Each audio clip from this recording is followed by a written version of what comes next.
Sapat na supply ng tubig sa Dagupan City, tiniyak ng Pamana Water ngayong tag-init. Tutukan sa report. Ayon sa Pag-asa, titindi pa ang epekto ng tag-init sa mga susunod na linggo. Kaya kanya-kanyang diskarte ang ilan upang makatipid sa tubig. Tulad ni Nanay Luz ng Barangay Maluwad, Dagupan City. Ang pinaghugasan niya ng pinagkainan, ginagamit na rin niyang pandilig ng halaman.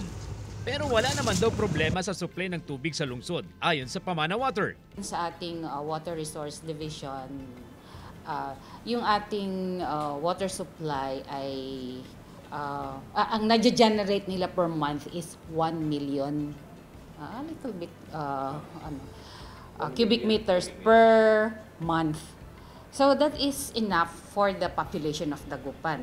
Kung ikukumpara raw ang dami ng populasyon sa dami ng tubig na nakokonsumo ng isang tao sa isang araw, sobra pa ang supply. That is more than enough. Kung i-compare natin yung sinasabi nila na ayon sa research na ang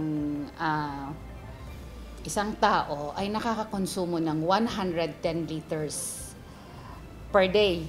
Ang water reservoir na ito naglalaman ng 2,500 cubic meters ng tubig. Dito nanggagaling ang supply ng downtown area. Tiniyak ng Pamana Water na malinis ang supply dahil 2 beses kada buwan ang water testing. Samantala, umabot na sa 24 na pumping stations ang naipatayo ng Pamana Water.